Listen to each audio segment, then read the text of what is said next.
présente Sabrina Tremblay, je suis professeure au département des sciences humaines et sociales de l'UQAC. Pour ma part, je m'intéresse davantage au développement des collectivités. Donc la capsule d'aujourd'hui va porter davantage sur l'état de santé des collectivités, mais aussi et surtout ce que je veux vous apporter, c'est peut-être des pistes de solutions afin de favoriser davantage leur résilience. Commençons par le commencement. Qu'est-ce que c'est une communauté? On l'utilise beaucoup chez nos voisins anglophones, un peu moins ici, dans son sens premier, du moins, dans son sens le plus strict. Alors, une collectivité, en fait, c'est l'espace tampon entre la vie familiale et le reste de la société. C'est un peu le terreau dans lequel va s'enraciner la majorité de nos activités de la vie quotidienne. Donc, se loger, se nourrir, socialiser, consommer des produits de toutes sortes, etc., etc. Je ne vous cacherai pas que les communautés ont été mises à mal ces dernières semaines en raison du contexte de la COVID-19, et ça particulièrement sur deux plans. Alors, il y a le plan social et le plan économique, ou on devrait dire socio-économique. Au niveau social, qu'est-ce qu'on a fait comme constat, et c'est un constat qui est quand même malheureux, c'est qu'on n'a pas été en mesure de protéger efficacement les personnes les plus vulnérables de nos collectivités. Je pense entre autres aux personnes âgées, je pense aussi aux enfants qui vivent dans des familles dysfonctionnelles ou qui ont des difficultés scolaires, je pense aussi aux femmes victimes de violences conjugales et tout ça. Donc, toutes ces personnes se sont retrouvées en grande difficulté avec la période de confinement et il a fallu mettre des services en place rapidement afin de les soutenir. Et ça a mis une pression extrême sur les services locaux et évidemment sur les travailleurs qui offrent ces services-là. Au niveau social, toujours, un point qui m'a interpellé davantage, c'est tout le phénomène de dénonciation qu'on a vu apparaître suite aux directives émises par la santé publique et qui, pour X, Y raison, n'ont pas été nécessairement respectées à la lettre par notre voisin d'à côté.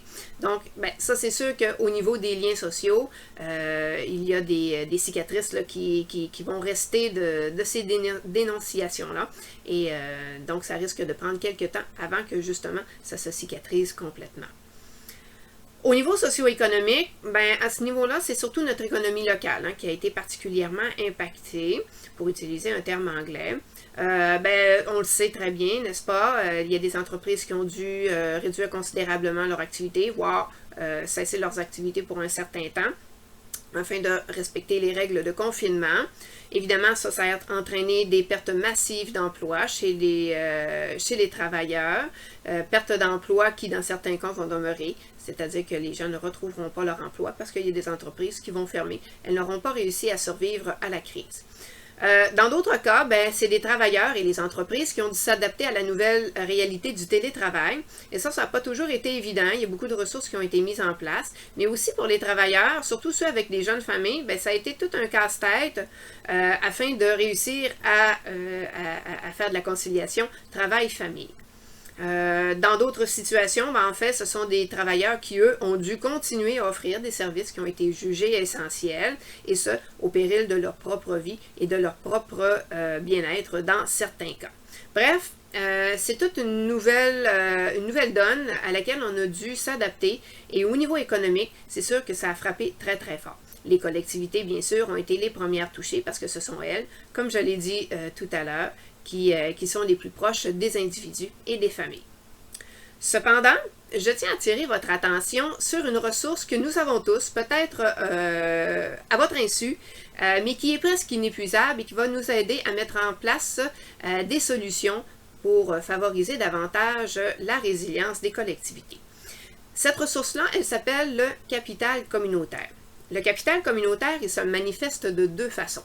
Première façon, lorsque vous allez à la fête de quartier qui est organisée par le comité local, quand vous vous impliquez bénévolement dans l'équipe de soccer de votre municipalité, quand vous mangez au resto du coin plutôt que d'aller manger dans une grande chaîne de restaurants, quand vous achetez vos fleurs, vos plantes potagères à la pépinière du coin, au lieu d'acheter encore une fois dans une grande chaîne de marché, ou tout simplement quand vous ramassez une canette qui traîne sur le bord de la route. Tout ça, ça témoigne d'une chose, ça témoigne de votre attachement à votre collectivité ou si vous préférez, de votre sentiment d'appartenance. Deuxième élément qui compose le capital communautaire, c'est celui de la conscience citoyenne.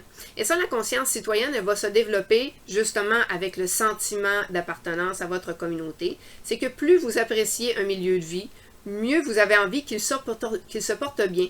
Et donc, il va y avoir une espèce de sentiment de devoir agir lorsqu'elle connaît des difficultés, afin évidemment d'améliorer son sort et celui évidemment des personnes qui restent dans la collectivité. Alors ces deux éléments-là, conscience citoyenne et sentiment d'appartenance à la collectivité qui forment le capital communautaire, vont être très précieux dans les 4 chantiers que je vous propose au niveau de la résilience des communautés. Le premier chantier, c'est celui de soutenir l'entrepreneuriat et l'achat local. Si nous voulons minimiser notre vulnérabilité et notre dépendance à des produits qui sont